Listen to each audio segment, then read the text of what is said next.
नमस्कार व्यूअर्स, और आप सब लोग कैसे हैं। आशा करती हूँ आप सब लोग अच्छे होंगे, स्वस्थ होंगे और ये शिव पुराण का पाठ अवश्य देखते होंगे। तो आज सामने कुछ हो रहा है तो इसकी गाना चला रखे हैं, आवाज़ आ रही होगी आपको, तो सॉरी फॉर डिस्टर्बेंस। तो सबसे पहले हम जान लेते हैं कि कल तक हमने कहाँ तक जाना था।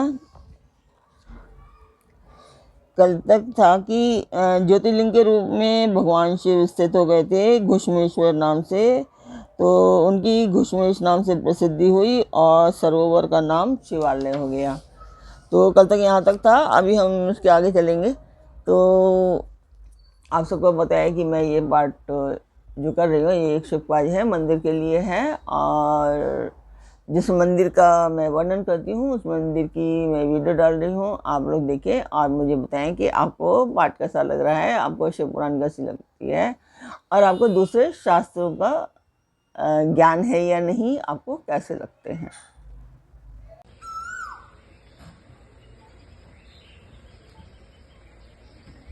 तो मंदिर की वीडियो आपने देखी, आपको मेरा पाठ कैसा लग रहा है कमेंट बॉक्स में मुझे अवश्य बताएं। तो अब हम चलते हैं आज के पाठ पर। स्वागत करती हूँ मैं आप सभी का अपने इस कार्यक्रम शिव पुराण में।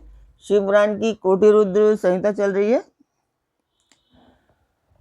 इसमें आज आप जानेंगे कि शंकर जी की आराधना से भगवान विष्णु को सुदर्शन चक्र की प्राप्ति और उसके द्वारा दैत्यों का संहार। तो यहाँ पर व्यास जी कहते हैं कि सूत का यह वचन सुनकर उन मुनीश्वरों ने उनकी भूरी भूरी प्रशंसा करके लोकहित की कामना से इस प्रकार कहा कि ऋषि बोले, सूत जी, तो जो व्यास जी कह रहे हैं कि सूत जी का वचन सुनकर वो उसके लिए उनके वचन सुनने के लिए आपको पिछला पाठ मेरा अवश्य देखना होगा। आपको अवश्य देखना होगा, अवश्य देखना चाहिए। अच्छा लगेगा आपको, और सब जानने के लिए तो आपको पिछला पाठ अवश्य ही देखना पड़ेगा। तो यही है। तो इसके आगे ऋषि कहते हैं कि सूत जी, आप सब जानते हैं इसलिए हम आपसे पूछते हैं, प्रभु हरीश्वर लिंग की महिमा का वर्णन कीजिए। तात हमने पहले से सुन रखा है कि भगवान विष्णु ने शिव की आराधना से सुदर्शन चक्र प्राप्त किया था, अतः उस कथा पर भी विशेष रूप से प्रकाश डालिए। तो सूत जी ने कहा कि मुनीश्वरों, हरीश्वर लिंग की शुभ कथा सुनो। भगवान विष्णु ने पूर्व काल में हरीश्वर शिव से ही सुदर्शन चक्र प्राप्त किया था। एक समय की बात है कि दैत्य अत्यंत प्रबल होकर लोगों को पीड़ा देने और धर्म का लोप करने लगे। उन महाबली और पराक्रमी दैत्यों से पीड़ित हो देवताओं ने देवरक्षक भगवान विष्णु से अपना सारा दुख कह सुनाया।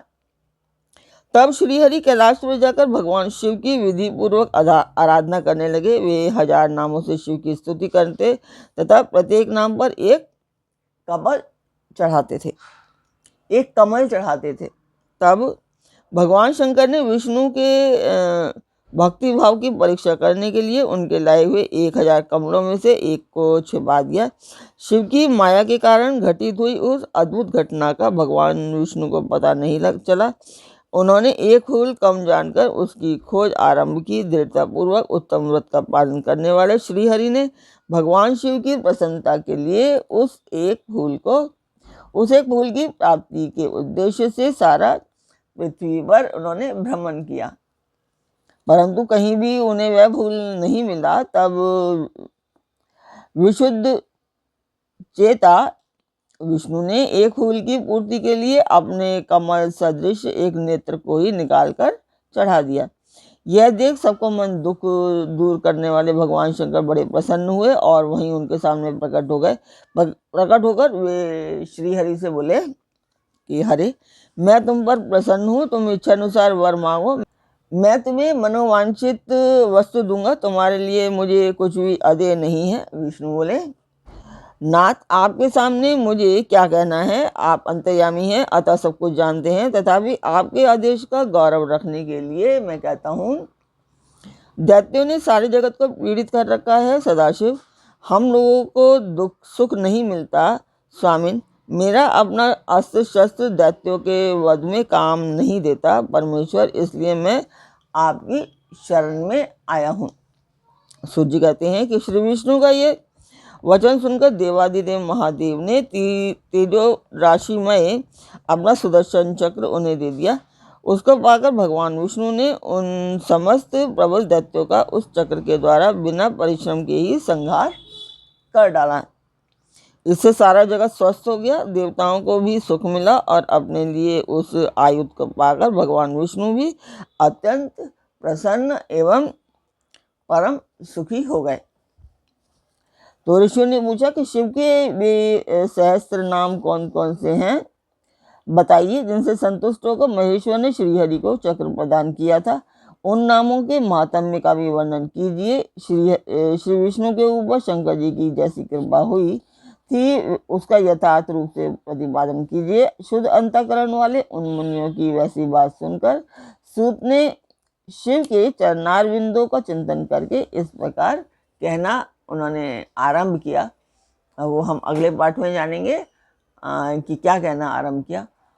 तो आज का पाठ मैं यहीं पर पूर्ण करती हूँ। कल फिर मिलेंगे एक नए पाठ में, एक नई उमंग, एक नई तरंग के साथ। तब तक के लिए आज्ञा दीजिए। तो इसके आगे मिलेंगे हम 1000 उनके नामों के साथ।